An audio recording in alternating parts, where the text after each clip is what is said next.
Good afternoon, everybody. Welcome to the Windsor Star News Cafe. Thank you very much for joining us for our Windsor Mayor's debate. Thank you to the candidates. I know you have a busy schedule, so thank you for making time for the Windsor Star and all of our readers.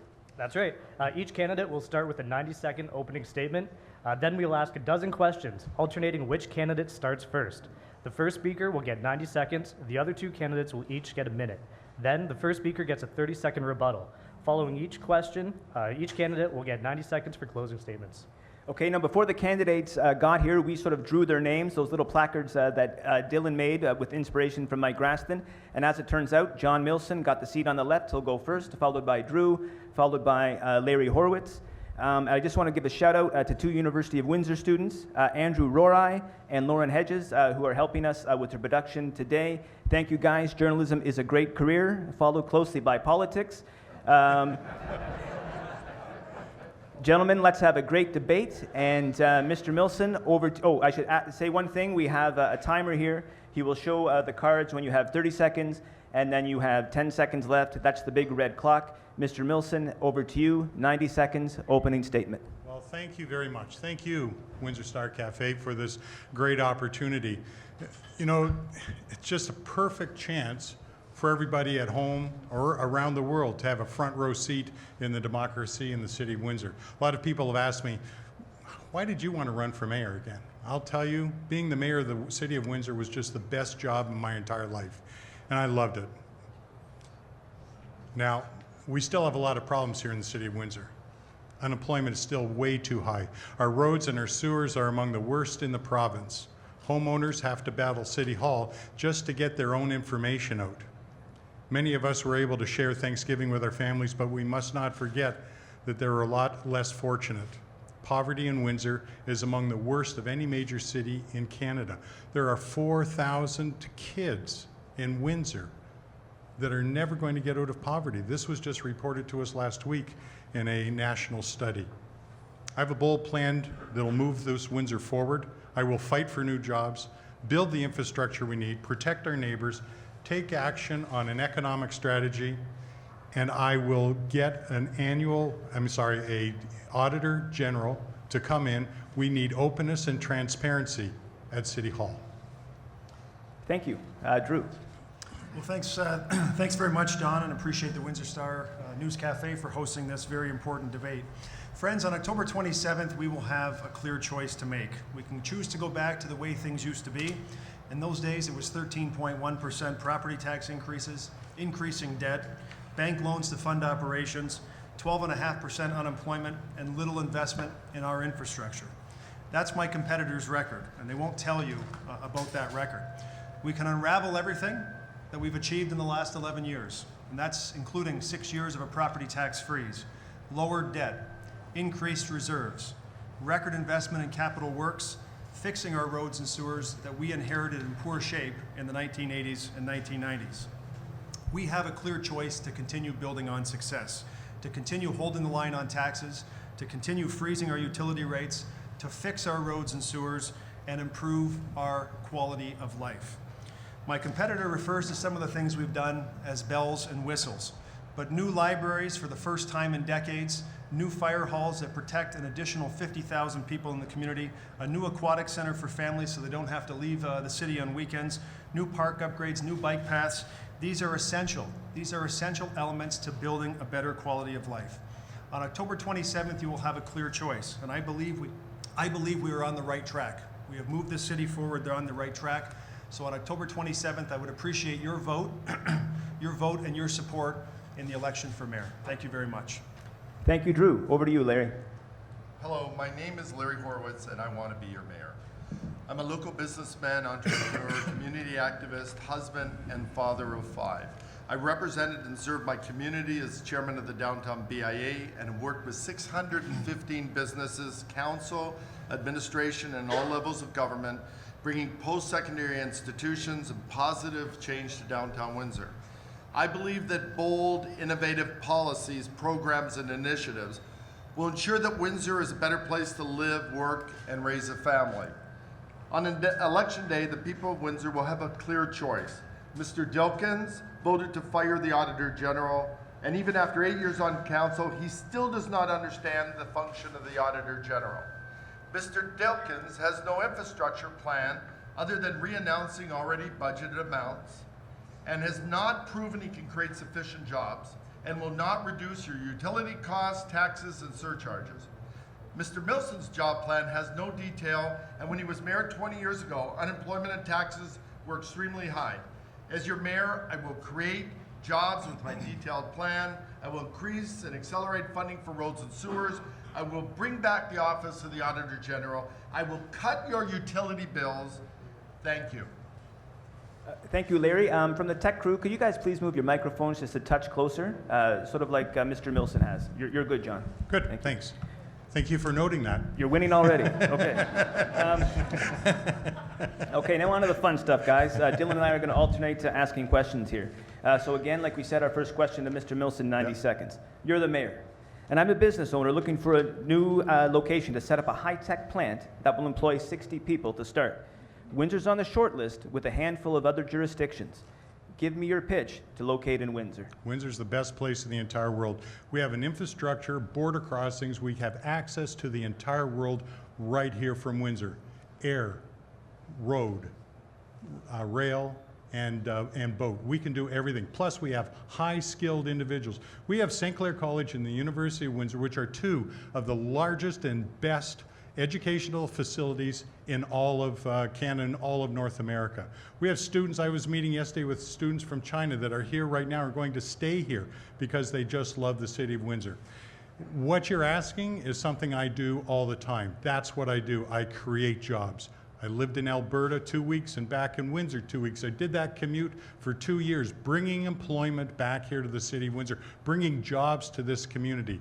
Windsor has so much to offer. We have the Community Improvement Plan as well, which are all kinds of programs that we will initiate both federally and provincially to get that money down here to help them. I want to remove red tape. I want to open up City Hall, make City Hall transparent. It's not at the moment. I want to, I know, been teased about this, but I just want to embrace those people that have a desire to invest in Windsor. I want them to come here because we've got so many people that are unemployed. We have 19,000 people in Windsor that are unemployed and have huge skills. That's why you should come to Windsor, and I'll have a cup of coffee waiting for you when you knock on my door. Drew. Well, this is something, in fact, we've done in the last 8 years. We've recruited businesses to this city, and we've given them the message. And we've talked about our geographic location and the importance of our geographic location and how they can access our market, but also different markets because of our geographic location. We've also talked about programs. So we haven't just sat back and said, please locate here, we have space. A lot of communities have space. We've moved forward and said, we have community improvement plans. Not only do we have them, we created them. We're the ones who put them into place and said we will provide you with the incentives to locate your business here in the city of Windsor. We also have educated people. We have a trained workforce. We have people who are ready to hit the ground running in that particular field. And when you're looking to move to a city or relocate a business to a city, you're looking at the amenities. What does this community offer? What's available for the people that are going to locate here? We've invested heavily in our quality of life. We will continue to do so, and it's important when people are choosing to locate to a community that they have a good quality of life. Thank you. Larry, a minute for you. Well, it's sad when I go door to door and see that Mr. Millson 20 years ago, Mr. Dilkens for the last 8 years, has not expanded our job base. We have young people that have been leaving continuously. 2 of my children have left, 3 may leave. We must make some changes. We must diversify our economy. Finally, we have, when Mr. Millson was mayor, unemployment went up 50% in those 3 years. It's been more than 9% right now. There's so many people at home that have given up looking for jobs. My jobs plan includes expanding the CIP, which we should have done a long time ago, open for business 24/7, faster, cheaper for licenses and permits, and development fees, we have to reduce them to compete with our neighbors. And we have to lower utility costs. We must lower our utility costs to compete with everybody in the outside areas outside of Windsor. Thank you, Larry. 30 seconds, John. Mr. Dilkens, you talk about a job plan. You have no job plan. You stood in front of Premier Aviation last week saying that was your job plan. You spent $22 million in the middle of the night without any of us knowing about it, and now you say that there's 200 jobs that still haven't been filled. Premier Aviation, on their website, has only made a request for one job position since January 2014.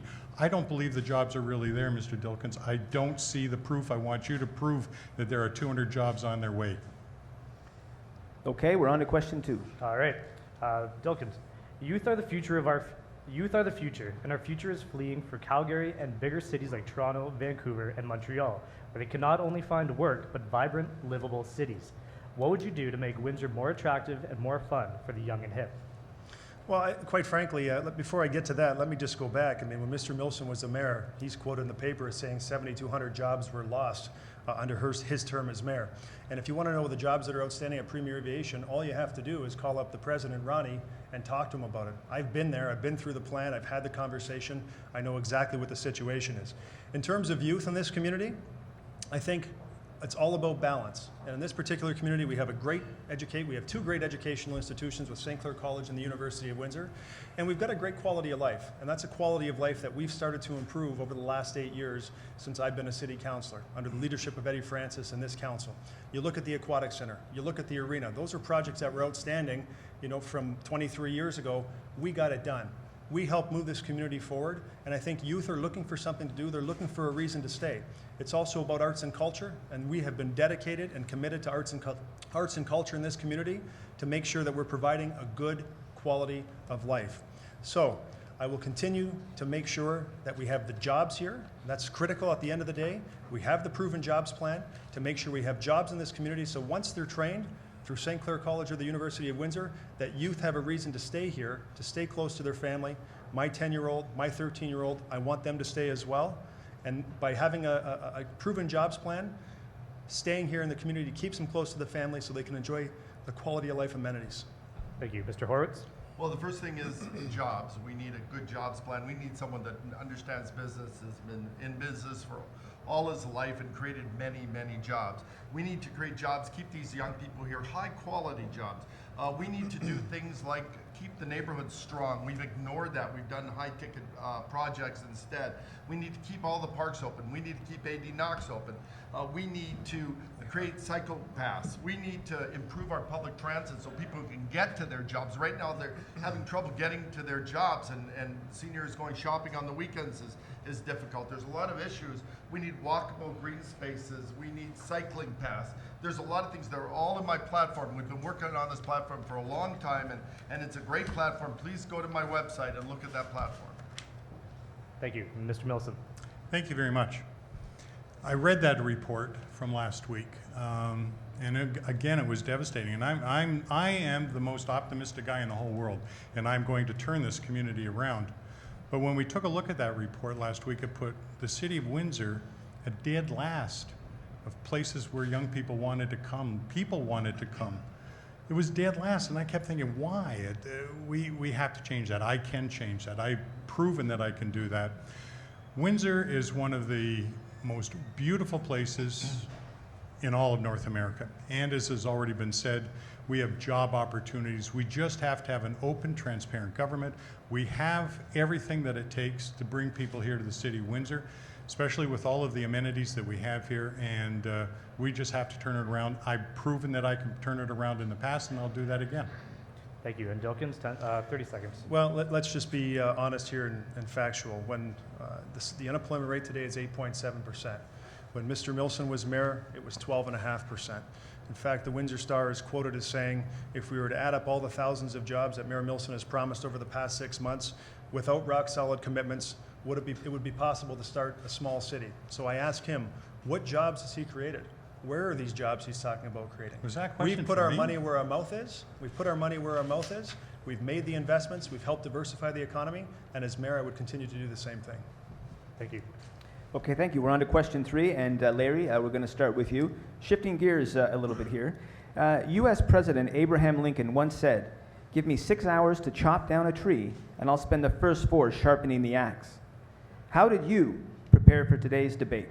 Did you study and practice, or rest up and relax? Hit the books or hit the sack? Well, first of all, I've been preparing for this debate for 6 months. I started putting a platform together a long time ago.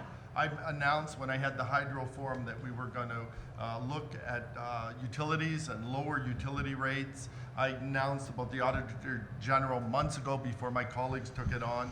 I've been building the downtown, rebuilding it. It was in bad shape. I came back to Windsor and I saw that the children were leaving, the kids were leaving. They're educated here, there's great education, and then they decide to walk out after they're educated because there are no high quality jobs. So we needed to build the foundation. And what I've been watching for the last 25, 30 years is a city that hasn't diversified.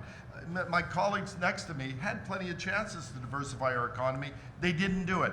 Windsor is in the same shape it was 25, 30 years ago. The warning signs were there. Everybody knew what was going on, but they didn't do it. They didn't fix the problem.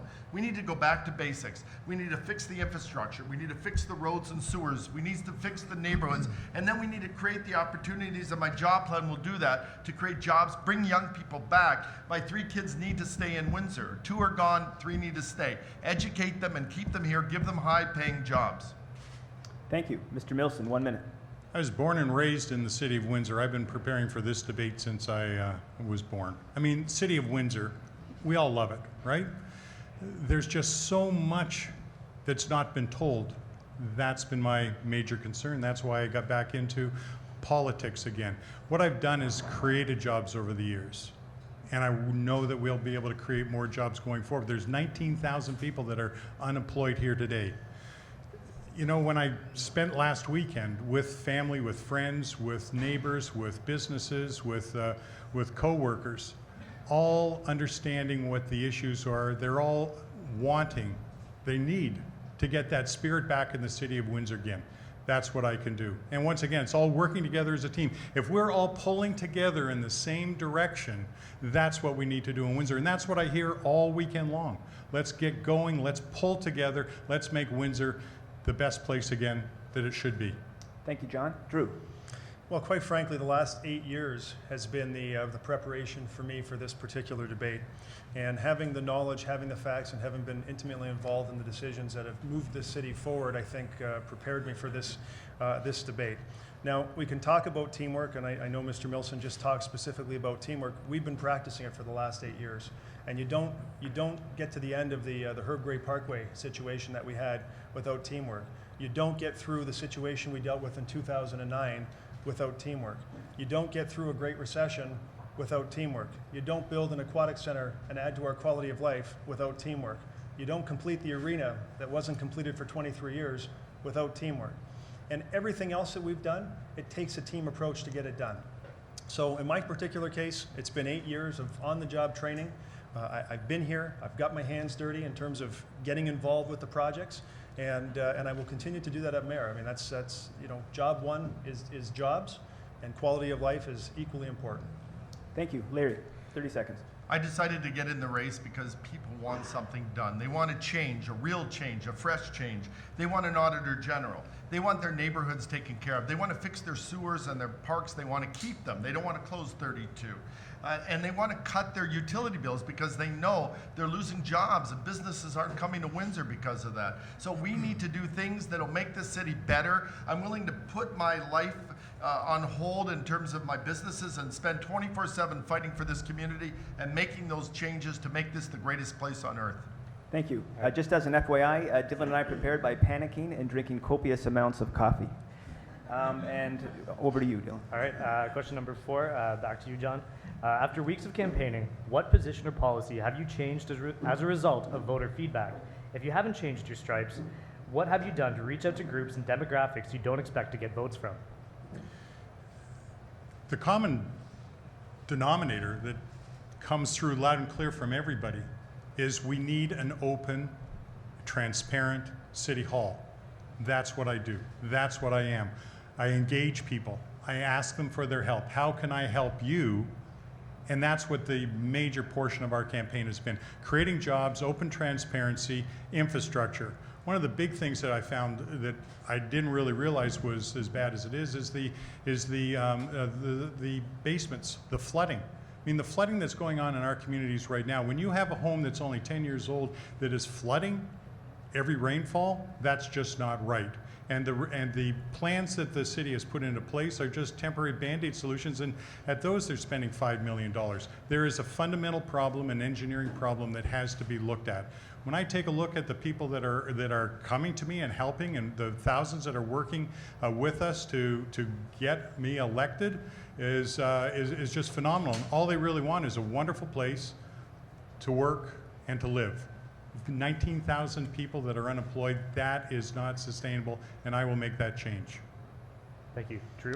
Well, the Band-Aid solutions that are being referred to certainly have helped. Probably half the people who had basement flooding in 2011 did not call in to report in 2014 with these two mega storms that we had this year. So the things that we've done have actually had a real and substantial impact and an ability from people to stop, to help stop their basement flooding. Do we have more work to do? Absolutely, and it's part of my proven jobs plan, a plan that I've been involved in for the last 8 years that we've executed. It includes holding the line on taxes, so we've held the line. And this is one of those common denominators. You talked about changing policies. It's something everyone can agree with. Continue to hold the line on taxes, make this community more competitive. Also diversify the economy. We've put our money where our mouth is with Premier Aviation, with CS Wind, with the FedEx Cargo Hub. We'll continue to do that. We've continued to invest record amounts in infrastructure. So if you look at what we're spending today on infrastructure, it's 10 times more than it was just, or it's triple what it was just a decade ago. Thank you. And finally, quality of life issues. We've made significant investments. We'll continue to do that. These are things that a well-balanced community needs. Sorry about that. And Larry? You know, it's interesting that as I go through the community, my colleagues are saying, well, we're going to hold the line on taxes, and some of them are saying we've raised taxes tremendously in the last 8 years and 23 years ago. That question is not the real question that I'm getting from walking door to door and going from business to business. They're asking, why are property taxes so high in Windsor? Why are they much higher than Tecumseh or LaSalle, the areas we compete against? Why are they so much higher than London or Kitchener? That's the real question, and I'm trying to get answers. I'm trying to figure out, with our budget and what we have, a $750 million budget a year, why haven't we been able to fix the neighborhoods? Why haven't we been able to fix the sewers and keep the parks open? Why haven't we been able to work on cutting utility bills? Why haven't we brought in an auditor general? When an auditor general in Ottawa, for example, has saved $10 to $15 million off of their budget, why haven't we done those things? It's time for change. It's time for a fresh look. Thank you. And John, 30 seconds. Drew, you just don't get it. And when you talk about the sewers, that you fixed it, you know, we've got hundreds of people that called into 311. There is a report that's done that you and your members of City Council refused to release. Windsor Star had to get a freedom of information to ask you to reduce it, just to get it out there. And you said, I'm not going to release it until after the election. It's just that's the kind of feeling that we all have, is that we're left out in the cold and we don't get the answers that we deserve. All right. Thank you. Okay, thank you. Question number 5, we're going to start with Drew Dilkens. All we need to do here is put Transit Windsor in a headline, and it rockets to #1 on Chartbeat, which measures our website traffic. Public transit plays a vital role in many of our readers' lives. How often do you, personally, take public transit, and what can we do to improve the service for those who rely on it, and what are your thoughts on regional transit? I don't use Transit Windsor a whole lot. I do if I'm going over to the States and I'm going to one of the events over there. I find it to be more convenient, but as someone who has a busy life and is picking kids up, it's not the most practical means for me, and I'm fortunate enough to be able to afford a car and be able to use a car in the city of Windsor. But I hear the complaints, and we've heard the complaints loud and clear as a city council, and we've made significant investments. Over the last year, we've invested more than $1 million to take care of some of the overcrowding that we see on Transit Windsor.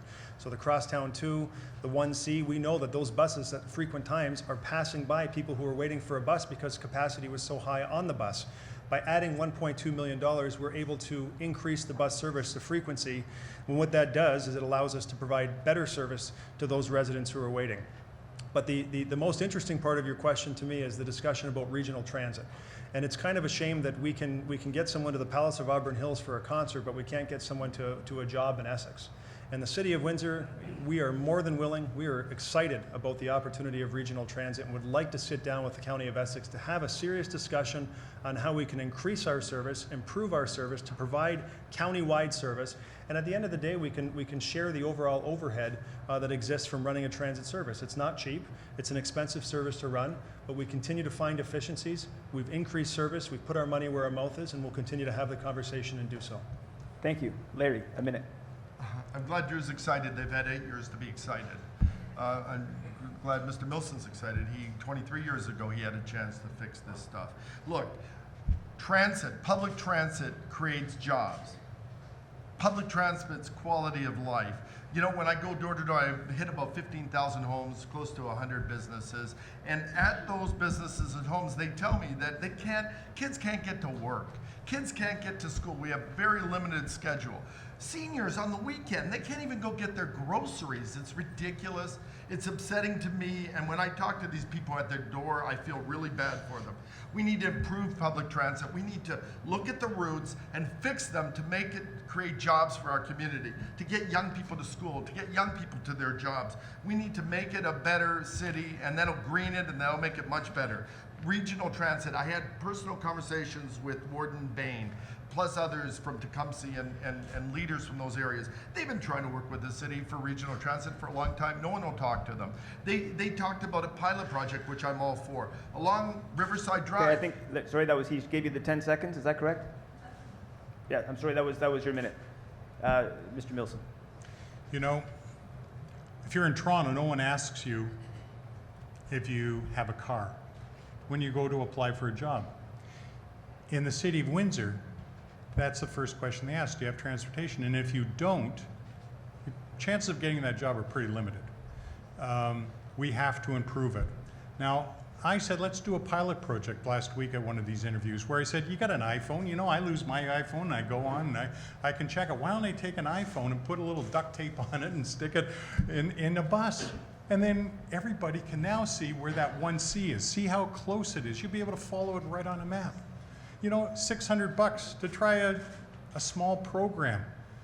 Mr. Dilkens said he'd have a committee do it. It'll cost them more in coffee and donuts than $600 to have their meeting to talk about it. Let's just do a pilot project. Nice and simple. You know where the 1C is, and all of a sudden your system is a lot more reliable than it is today.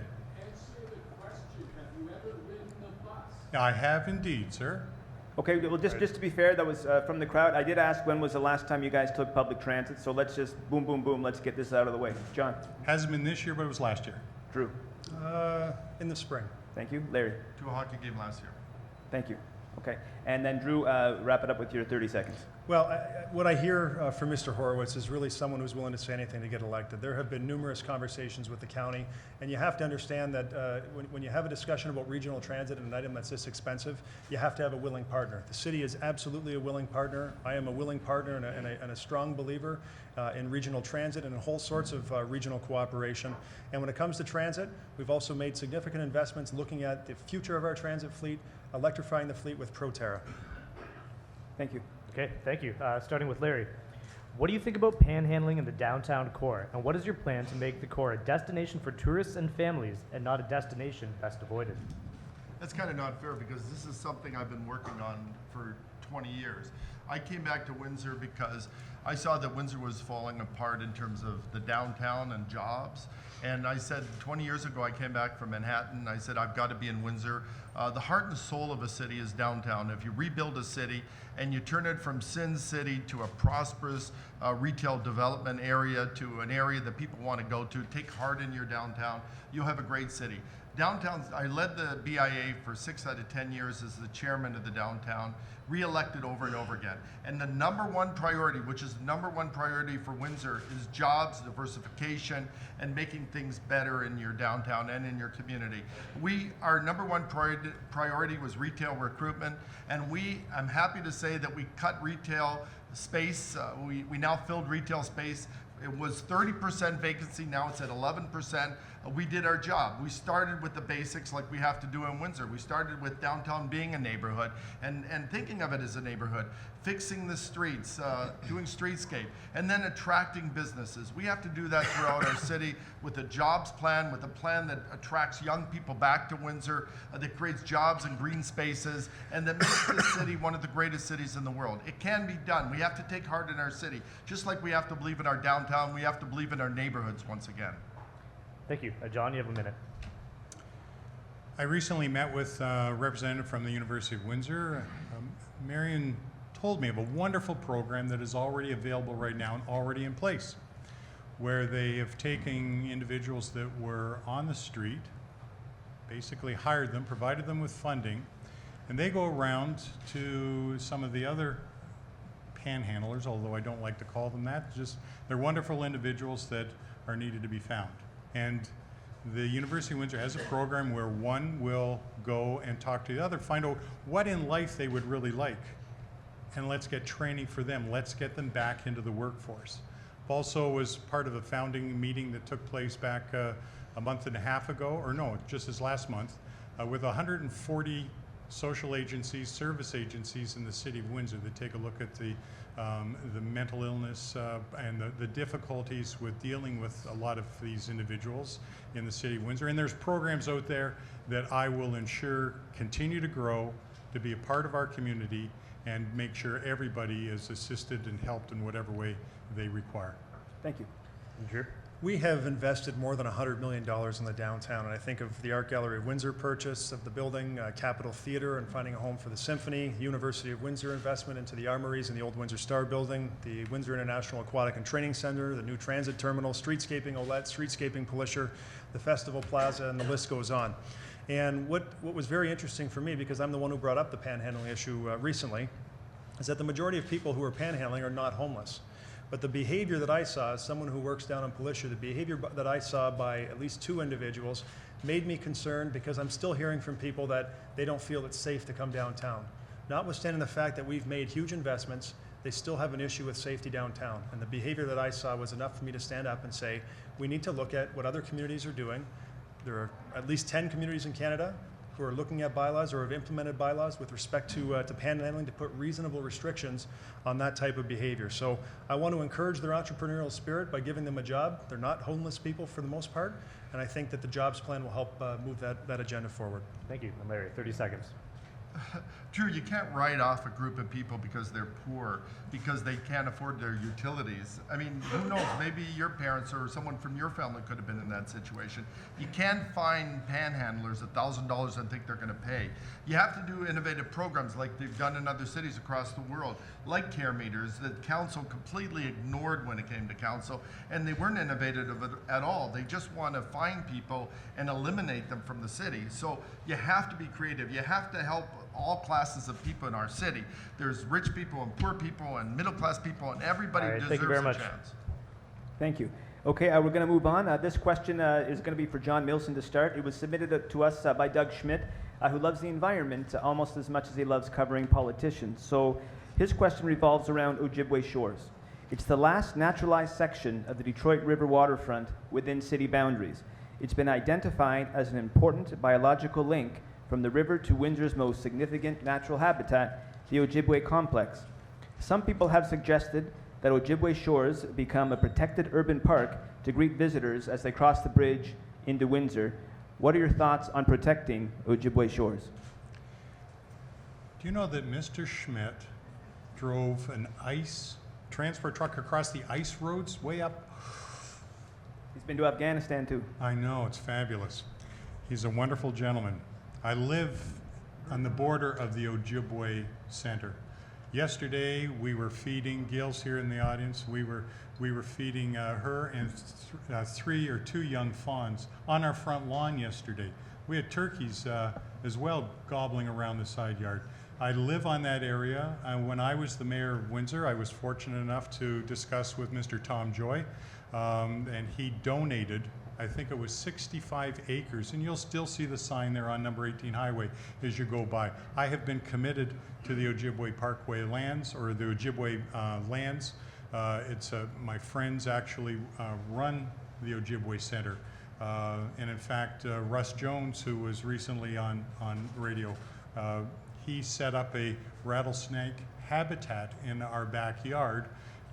We bought the house from his family, and we still have the Toronto zoologists come down following the rattlesnakes and the Massasauga rattlers in our backyard all the time. So I'm 100%. I live right there. I mean, I love it. We live it every single day of our life. Thank you, Drew. Well, it's interesting to hear how much Mr. Millson loves Ojibwe, because on July 15th, 1989, there was a Windsor Star article that talked about the city of Windsor snubbing an offer of a free park, and that was proposed parkland that was part of a 79-hectare property development just west of Windsor Raceway, bordered by Sprucewood, Matchett, Morden, and Ojibwe Park. They turned it down. No strings attached. Here's a way to consolidate and add to Ojibwe. But I can tell you, I've had discussions with board members at the Windsor Port Authority with respect to that particular piece of land. And I think if you listen to the dialogue that came out of the discussion that we had for the last several years with respect to the land that was adjacent to Ojibwe and that is owned by Coco, and the redevelopment of that land, I think you heard loud and clear from this community that there's a genuine interest to consolidate that land, to make a seamless transition from the waterfront back through Ojibwe, and to make something that's actually beautiful in this community. So I would absolutely support it. And Larry. Well, you know, it's great to hear these stories about playing in the wild areas and that sort of thing. But the reality is that we wouldn't be faced with this situation if we would have created jobs and diversified our economy a long time ago. We wouldn't be faced with the situation of doing what we've done naturally in Windsor, which is tear down historical buildings, take out preserved areas, and sell them off to the private sector. We should have been working on fixing our urban areas. We should have been working on creating businesses all through our city and filling retail space. We should have been working on a jobs plan and keeping young people here. We wouldn't be faced with these difficulties if we would have diversified our economy and created jobs and worried about keeping the parks open throughout the city instead of closing them. So we're faced with a situation now because we've really neglected what we need to do to make this city great and attract young people back. John. Again, we have such a wonderful resource in the Ojibwe. I was part of it when I was the mayor, getting it from Mr. Joy, and he donated that to the city of Windsor. I'm just very proud of the entire Ojibwe system. Okay, thank you. Part two. Okay, we're gonna ask a follow-up question here. Again, it's from Doug Schmidt, and we'll start with John, because you guys have just been very clear with your environmental bona fides. We want to preserve Ojibwe Shores, but Ojibwe Shores is also the last main piece of undeveloped Port Authority land that is zoned industrial. We all want jobs. You guys have been very clear in your opening statement. So how do you juxtapose, all of you, sort of those two positions, that we want jobs and we also want to protect Ojibwe Shores? If a developer and the Port Authority come knocking and say we want to put something on Ojibwe Shores, what's the answer? And we'll give you each a minute here. Okay. We, at the moment, we have a lot of, in fact, just this last week, I was able to get a company from Windsor, spot on the waterfront, by working with Dave Cree and working with the Windsor Harbor Commission, which will create, I'm not sure, but probably about 15 to 20 jobs at least. And so there was Port Authority working with them. There was ample room on the existing waterfront properties for the port. The port itself is just an incredible facility, and there is a lot of existing buildings, industrial buildings, that we're going to continue to use that are already in existence now. Thank you. Drew. Well, I guess I don't necessarily subscribe to the premise that we're out of industrial land, that this would be the last piece of land that we would have to go to. I think the Port Authority, in my conversations with several board members, is very well aware of and quite clear of the public outcry that happened just within the last year with respect to their intentions to move forward with that land, which helped cause them to back off and stand down. And I don't think there's going to be any attempt in the near future or in the foreseeable future for them to do anything. But with respect to industrial land, you also have to recognize that we work on a regional approach. And the City of Windsor helps fund the Windsor Essex Economic Development Corporation. There's industrial land all throughout the county. And as much as the Mayor of Windsor is focused particularly on the city If something is located just outside the city of Windsor and it creates jobs for this community, then I'm certainly not going to turn a blind eye and say that that's a bad thing for the community as well. But the mayor has a responsibility to try and pursue industrial development in the city. I think there's enough land in the city to do that. If there's not, we can also work with our county partners. Thank you. Larry. There's a lot of brownfields, there's a lot of infill in the city that needs to be first taken care of. We need to fill in those spaces, we need development in the city. We need to go back to the jobs plan, which is lower development fees so people can actually take advantage of what we already have. We need to increase the CIP, the Community Improvement Plan, and expand it so that we can create all kinds of businesses in our community. Ojibwe is so important to the community. Everybody should work together, just like we did on the riverfront. Remember how we saved the riverfront?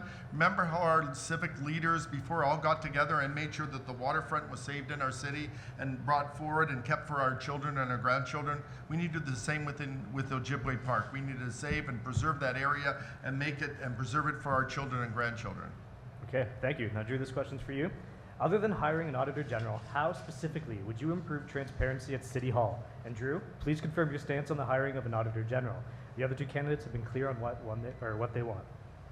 Okay, well, I think I've been fairly clear, and I've said that there is an auditor general, and I will say that the function of the auditor general does exist. That function exists. They produce the same audits with PricewaterhouseCoopers. The only real difference under the Municipal Act with respect to an in-house auditor general versus an outsourced auditor general is the ability to subpoena. But if you look at what happened in Amherstburg, if you look at MFP as an example, when there's any impropriety of that scale, the police are always involved. The police are called and they have the ability to subpoena. But in fact, the same reports are produced whether you have an in-house auditor general, value for money, or performance audits. But what have we done as a city, and what would be my commitment to move forward? We are the only municipal utility that has opened their meetings to the public. NWIN Meetings is the only one in the province that you can walk into and attend their meetings. We've reduced in-camera meetings. We've reduced the time that's spent in camera. All of our attendance records are posted online. And you know what? I think we've made great strides in terms of openness and transparency, and we'll continue to do so. Thank you. Larry? The Auditor General is something I brought up many months ago. I put in my platform in July. I've been talking and talking about it. As I hit 15,000 homes and all these businesses, that's the one thing everybody talks about. They say, why do we not have faith in our city anymore? Why really, when we talk about City Hall and Council, that we really don't believe in them. We don't have faith in them.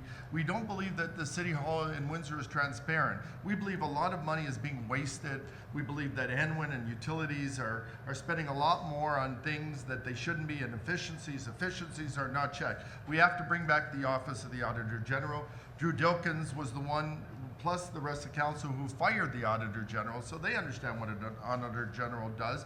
And if either you believe that an Auditor General, we have an Auditor General, or you believe you're misleading the public, one or the other. You have to realize what people want in this city. They want an Auditor General, they want to bring back that office, they want transparency, they want accountability, and I'm going to give them that. Thank you. And John? Mr. Dilkens fired the Auditor General. I will be the one that hires the Auditor General.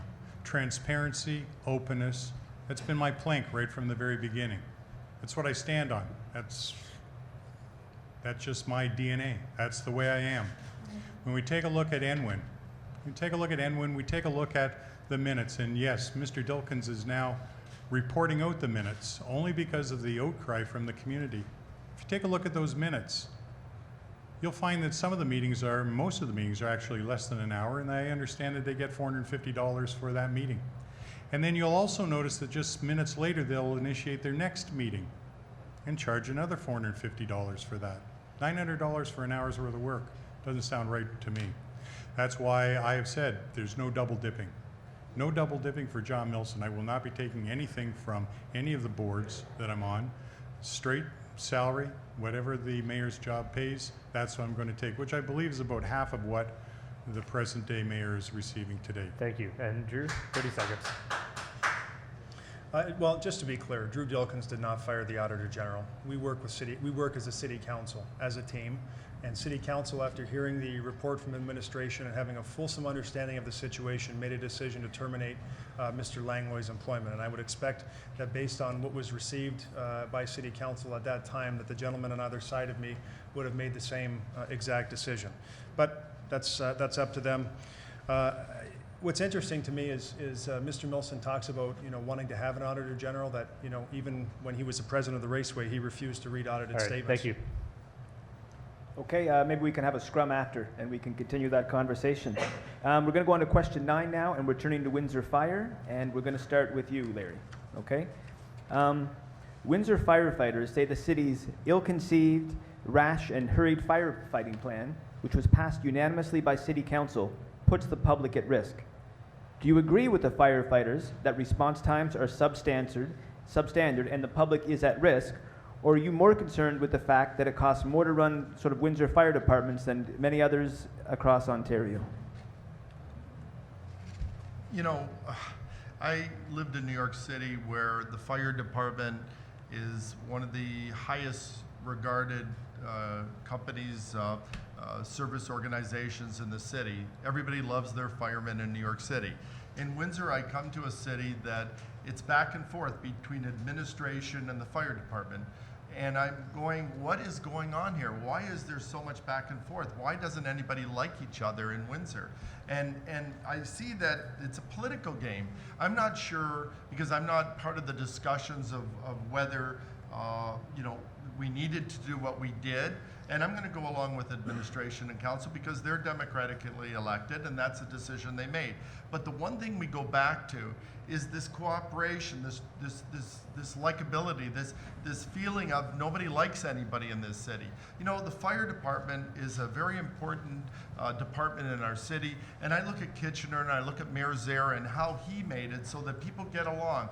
The corporations in the city, the city hall, they respect and admire the people they serve, and the people admire and respect them. And that's the kind of thing we need in Windsor. We need cooperation, we need getting along, we need people that like each other, and we need to move forward. We need fresh ideas, and we need people to cooperate. And that includes the fire department, and that includes the people of Windsor. We need to work together as a team.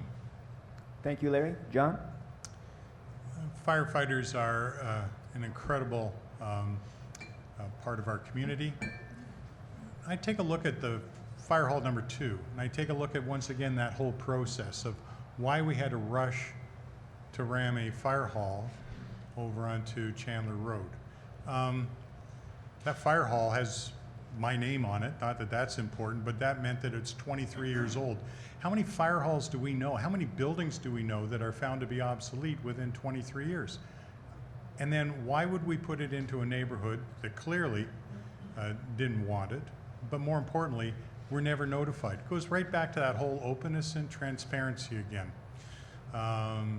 Those kinds of decisions won't be made without involvement of the community, bringing neighborhoods back to making those kinds of decisions. Thank you, John. Drew? Well, I mean, the reality of the situation is we're going to provide 50,000 additional residents in the city of Windsor with better fire coverage after the decisions that we made. And the community consultation that Mr. Millson talks about, these are extremely complex decisions that are, and scenarios that are worked through by the fire chief and administration in terms of the location of fire stations. They're not just placed willy-nilly. They're looked, and moving them over just 2 or 3 blocks can have a significant impact on the level of service, overall service that's provided. Now, it's kind of rich that the majority of the people who are complaining, the fire association, the majority of their members are quite happy living in jurisdictions where there's volunteer firefighters. And so we have provided, and we will provide, better fire service for 50,000 additional people. And I guess at the end of the day, this is about making hard decisions and putting taxpayers first. And I think if you look at me, I'm not afraid in my 8-year track record to put taxpayers first and make those hard decisions. Thank you, Drew. Larry, 30 seconds. You could put taxpayers first and do what's best for the community, but you don't have to take on the fire department. My nephew's a fireman. He moved from Oakville to Windsor because he loves Windsor. And he moved into downtown Windsor, and he pays his taxes, he buys groceries, he goes to all the restaurants on Erie Street, and he's a great citizen of Windsor. So we need cooperation, we need to work together, and we need to maintain a better Windsor. Thanks, Larry. Okay, thank you. All right, John, starting with you. What is one big project you would like to see the city undertake if the economy continues to improve in the next 4 years? Can't be one, it's going to be 2. You already have these projects already underway. You have the new bridge, which is a huge opportunity for us to deliver on new jobs, new types of jobs, from distribution centers, logistics, to cold storage. I mean, you take a look at what Bondwell does. They had $50 million worth of product in that one single freezer. Those are the types of things that we want to build here. We have to put land together right now. We also have the new hospital that's coming in, which is going to be an incredible medical learning educational facility where there's going to be research and development done, where all of our young people at the University of Windsor and St. Clair College right now will have well-paying jobs, great jobs that'll keep their roots here in our community. That's what I'm going to do, is work full-time on putting those things. No more bells and whistles until we get the hospital, the road, and the sewers and roads fixed up in the city of Windsor. Thank you. Drew? Well, I think I've been clear at the last debate that in the next 4 years, because I think that was the question, what are we going to do in 4 years? In the next 4 years, with the exception of a new city hall, there will be no large-scale projects of that magnitude like the aquatic center or an arena. We just don't have the budget capacity for that.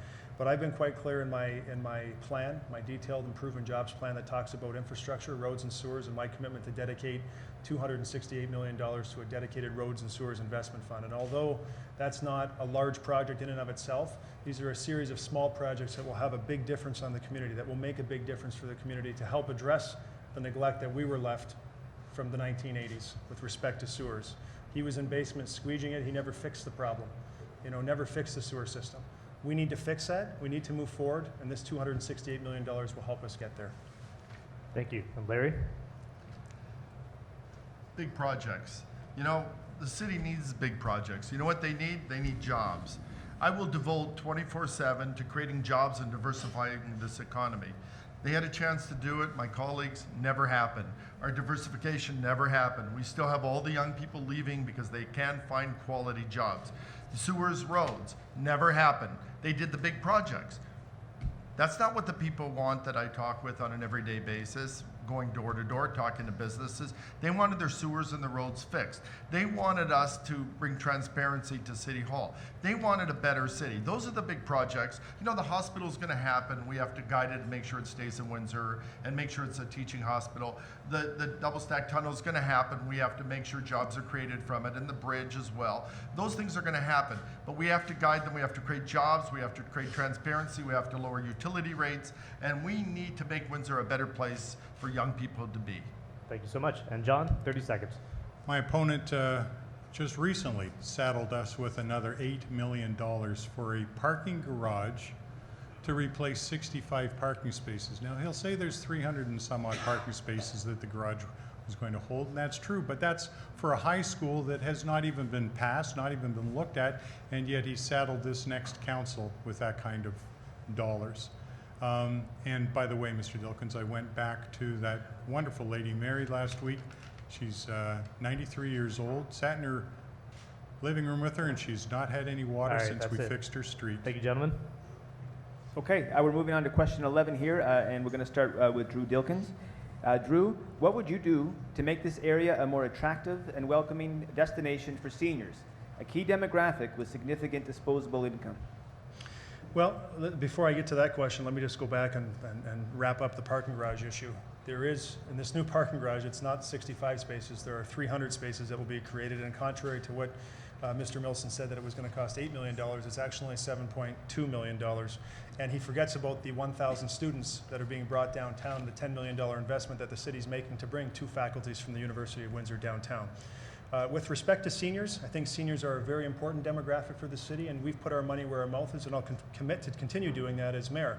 We have invested into the We Arc initiative, where we actually go out and recruit seniors. We actually help support the recruitment of seniors to sell their homes in Toronto, Hamilton, wherever they live in the GTA or elsewhere, and come and buy property in the city of Windsor. But when they get here, there have to be amenities for them. It has to be a welcoming community. It has to be a diverse community.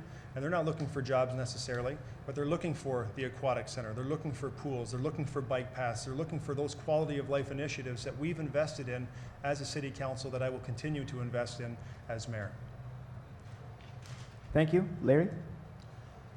First thing, in my first 60 days in office, I'm going to keep AD Knox open. We have to keep the pools, we have to keep the parks. There's 32 parks slated for closure right now.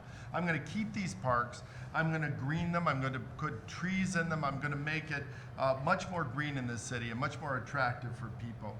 We're gonna increase bike lanes because that's important exercise for seniors. We're gonna make it easier and cheaper to use community centers for seniors because that's important.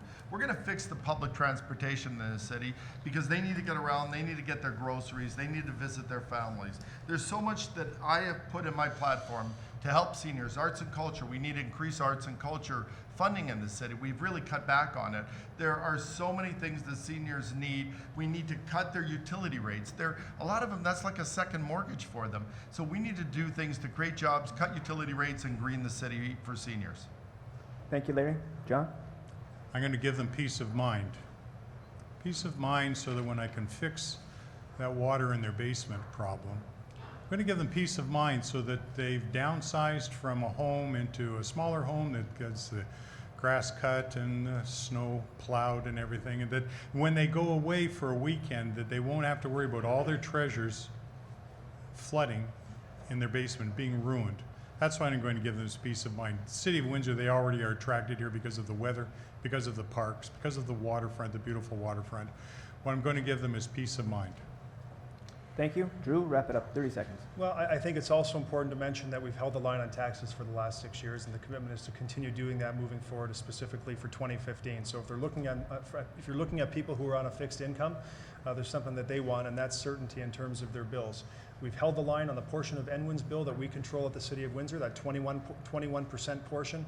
That has been flat at $32 a month since 2006. The commitment is to keep it flat moving forward for the next 4 years. Okay, gentlemen, thank you so much. Now, in your first year as mayor, sorry, Larry, this is for you. What would you do to cultivate a better relationship with Essex County and the lower tier municipalities? Where does increased regional cooperation make sense? Well, again, I've been meeting with Mr. Bain.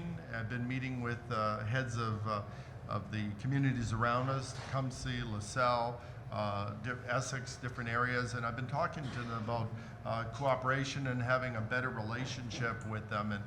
And I believe that the city can really benefit by it. I believe there's a lot of jobs that people in the county have to go to in Windsor. And I believe there's a lot of jobs in Windsor that people need to get to from the county. I think we should start with a regional transit policy.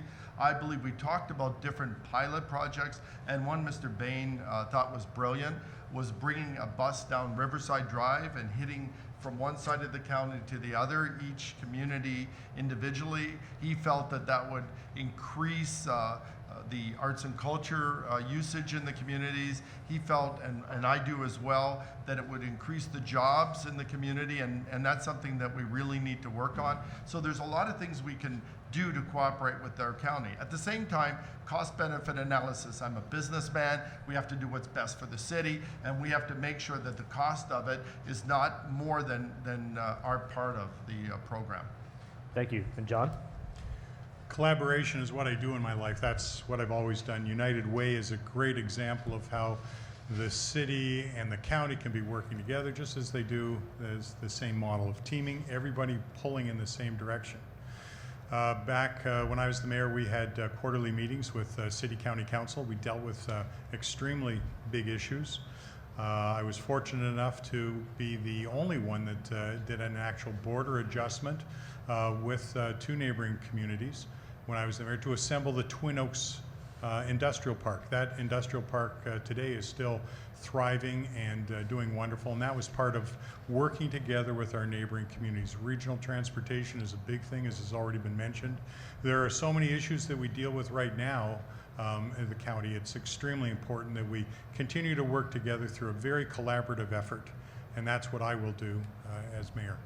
Thank you. And Drew?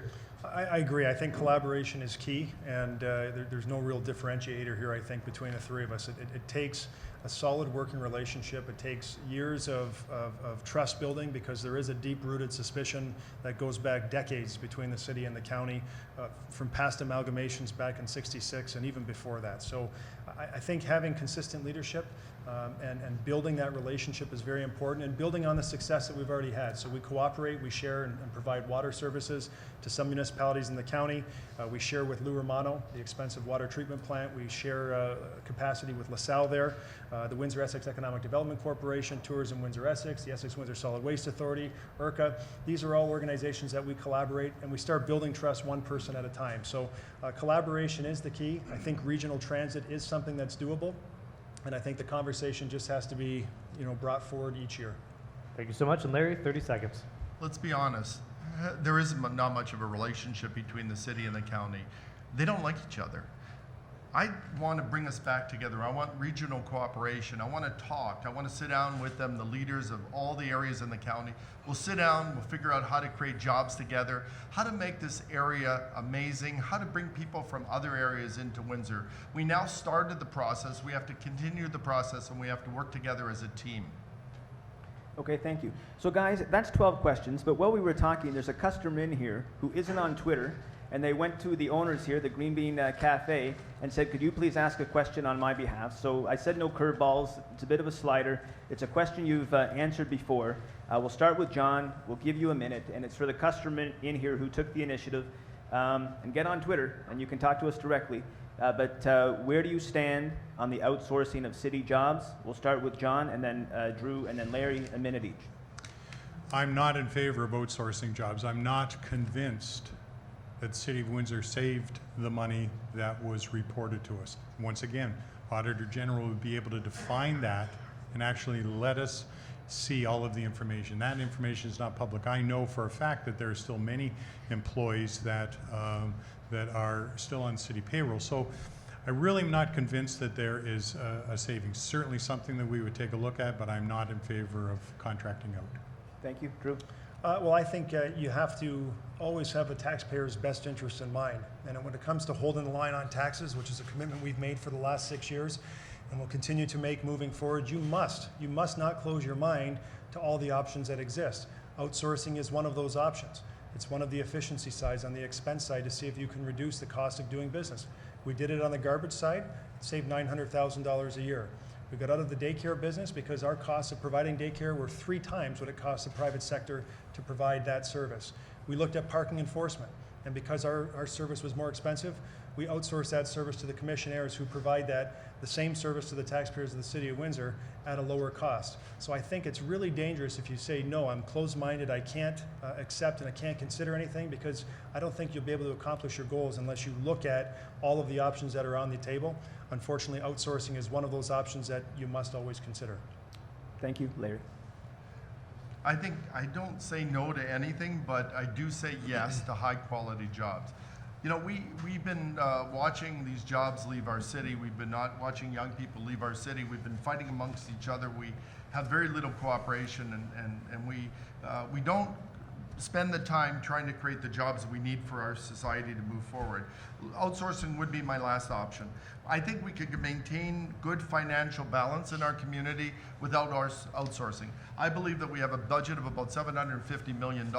I believe if we prioritize our budget and we make better use of it than we've been doing without these big ticket projects, I believe we can take care of fixing the roads, fixing the sewers, doing the things, keeping the parks open, doing the things that people really want, fixing the neighborhoods. Okay, excellent work, gentlemen. That's it for the questions. We're going to give you each 90 seconds for closing statements in the same order as the opening statements. So, Mr. Millson, you have 90 seconds. Thank you. I believe the choice is clear. A choice between a closed, inaccessible city hall, a choice between someone who has spent 8 years saying, yes, sir, and someone who dares to ask why. A choice between the status quo, with high unemployment, crumbling infrastructure, and neighborhoods that have been shut out. Windsorites deserve value for their tax dollars. That is why we need an independent Auditor General. Mr. Dilkens voted to fire the first one. I will be the one to hire the next one. You pay more tax on the value of your home than you did when the mayor said he froze taxes. Our neighbors who want good paying jobs shouldn't have to leave to find success. My opponent did not reach out to the largest employer in his ward, St. Clair College, not once in 8 years. Mr. Dilkens recently stood in front of Premier Aviation to speak to the media. He claimed there were job openings and trained people were needed. Well, I checked, and the last time Premier Aviation had a job posting on their website was 10 months ago. My opponent left that opportunity unexplored until this election. I will do better. With business and labor, governments and neighborhoods, I will keep the line of communications open. We will be looking for opportunity. We will build a better future together in the city that we love, the city of Windsor. Thank you. Drew? Well, thank you. For the past 8 years, I've worked hard to help turn our city around, to reposition our community post-recession as a modern, progressive community that offers the amenities that meets the needs of our residents, so that families choose to stay here, so that businesses choose to locate here, so that retirees choose to retire here. And over the last 8 years, we have accomplished a lot. There has been a transformation and a renewal in this city. Because of this leadership, because of our leadership in the last 8 years, our city is stronger. Because of our resolve, our city is repositioned better than when we took office. Our taxes, which were once the highest in the province, today below the provincial average, and that includes the addition of the sewer surcharge. Our debt, once projected to reach $370 million, is to be $90 million. Our reserves, non-existent at one point, now approaching $140 million. And we have invested record amounts into tackling the infrastructure deficit that for decades was neglected. As mayor of this city, I choose and I will continue to build upon the success that we've had, to continue to invest in our community, to transform our libraries, to add the pool, to deal with the fire hall issue and provide better service for 50,000 additional people. On October 27th, I ask that you please consider our records. Ask yourself, do you want to move forward? Do you want to build on success? Or do you want to go back to the days with high unemployment, high taxes, and unravel all the good things that we've accomplished? I ask for your support on October 27th to help move our city forward. Thank you. Thank you. And Larry? My fellow Windsorites, your choice is clear. Of all the leading candidates, I'm the only one that represents real change. A vote for Mr. Dilkens means there will be no Auditor General. He will not put our neighborhoods first and keep our parks open. And there will be no cuts to our utility bills. A vote for Mr. Millson means there's no real jobs plan, and there will be no cuts to your NWIN bill. My fellow Windsorites, this is our opportunity to create real change in our city and to make it a better place to raise a family, a city our youth choose to stay in, a city with decent paying jobs, a city where elders can retire and live comfortably. As your mayor, I will bring jobs with my detailed plan. I will bring back the office of the Auditor General. I will increase and accelerate funding for roads and sewers, and I will cut your utility bill. On October 27th, please vote for real change. Vote Larry Horwitz for mayor. Thank you so much. Okay, ladies and gentlemen, that's a wrap. John Millson, Drew Dilkens, Larry Horwitz, thanks very much for joining us here. It was a great debate. Thanks, guys. Thank you. Andrew and Lauren from the University of Windsor, thanks for all your help. Big crowd here. Thanks for coming. And all you guys watching at home, thank you very much. Get out and vote. We are at the Windsor Star News Cafe.